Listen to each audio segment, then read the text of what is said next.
करके निकले, गुरु जी के आगे माथा टेक करके निकले। देख लेना आपके जो भी कार्य होंगे वो संपूर्ण होंगे, क्योंकि पहला माँ बाप और पहला जन्मदाता अगर कोई भगवान है तो हमारे मम्मी पापा हैं। और हमारे मम्मी पापा जब आशीर्वाद देंगे तो तभी आप आगे बढ़ने का काम करोगे। जिसने घर बैठे माँ बाप पूज लिए उसने सारे देवी देवता पूज लिए जाते। बाकी लोग भाई मंजिल सब कुछ बता ही देते हैं। और भारतीय शिक्षा चैरिटेबल ट्रस्ट ने एक मुहिम चलाई है। देखता हूं कौन कौन अपने बच्चों के ऊपर कर्जे में डुबा के जाना चाहते हैं। वो कर्ज कैसा है? जब हमारे घर में मृत्यु हो जाती है उस टाइम मृत्यु बता करके नहीं आती।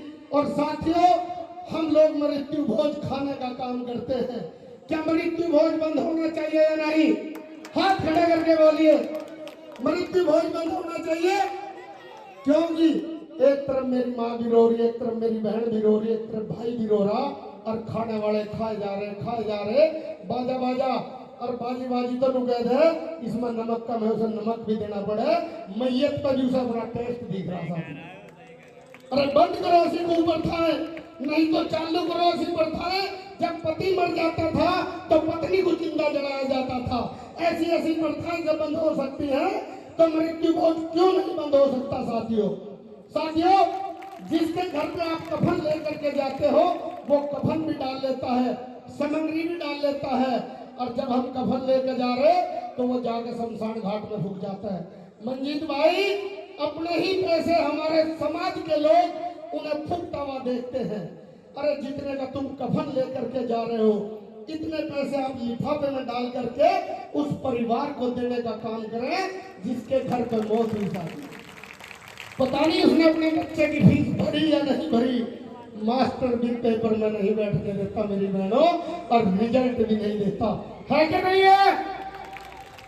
अगर उस पैसे से वो अपने बच्चे की फीस भर ले, किताब ले ले, कॉपी पेंसिल ले ले, जूता ले ले, ड्रेस ले ले, जिससे कि बच्चा पढ़ेगा तो आगे बढ़ेगा। अरे बड़े पैसे फूकने से बचा लो। आज कसम खाओ कि किसी के घर पे कफन नहीं ले जाएंगे। हाथ खड़े करके कसम खाओ कि कफन नहीं ले जाएंगे। कफन के नाम के उस परिवार की मदद करने का काम करेंगे। खड़े करो हाथ। साथियों,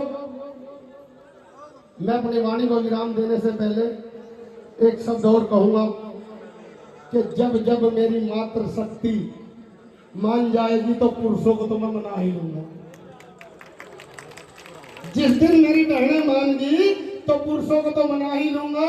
और देख लेना कि ये छोटे छोटे बच्चे बैठे, इन्हें तो नहीं पता मृत्यु भोज और कफन होता क्या है। तीसरी पीढ़ी को नू रहेगा कि ये था ही कुछ नहीं। और जब हम लोग तीजे में अपना सारा काम निपटाएंगे, केवल छार वाले कांधे वाले उनके हाथ धुलवाओ, बाकी के लिए पगड़ी में चाय पापा मट्ठी और पानी दे करके काम करो। गौतम प्रधान की सगी भाभी मरी, बहुत से कहते रहे घंटी कौन बांधेगा गले में, गौतम प्रधान ने बांधी। मेरे गांव की एक लड़की यहाँ है, अभी ये पता कर सकते हो, मेरी भाभी मरी, मृत्यु भोज नहीं दिया, केवल चाय पापा मट्ठी दी, कांधी वालों के हाथ धुलवाए और कहा था 2 बजे से 3 बजे तक रस्म पकड़ी होगी, 1 घंटे में सब कुछ निपट गया। नहीं तो अगर भोजन चल रहा, खाना चल रहा, 1 रहेगी, 2 रहेगी, 3 रहेगी, 4 रहेगी, उसी चक्कर में 5 बजा देते हैं। जिसे अपने घर जाना वो भी लेट हो जा, है कि नहीं है? तो मेरी सबसे अपील है, भारतीय शिक्षा चैरिटेबल ट्रस्ट की समस्त टीम आप लोगों के साथ है, कंधे से कंधा मिलाकर काम करती रहेगी। अगर कहीं कलश मूर्ति की कोई जरूरत हो तो बता सकते हैं, कहीं सिलाई सेंटर खुलवाना हो तो बता सकते हैं। उसके लिए हम चाहते हैं कि हमारी कोई भी बहन किसी के खेत में घास काटने न जा, घर पर बैठकर अपना काम करे। हम सिलाई मशीन, प्रेस, कैंची, फीटाफट्टी, चाक का डब्बा, रील का डब्बा, फीता निःशुल्क देने का काम करते हैं। अगर इधर कोई भी 100-50 पाठशाला खुलवानी तो सारा सामान निःशुल्क देने का काम करेंगे। मैं अपनी वाणी को विराम देता हूँ कि मेरे भीम ने आंख खोली तो हर कोई इंसान बन गया। मेरे भीम ने जुबान खोली तो इनकी तरह सब के सब अपने गले से इतनी ऊंची आवाज निकाली कि सब के सब देखते रह जाते हैं।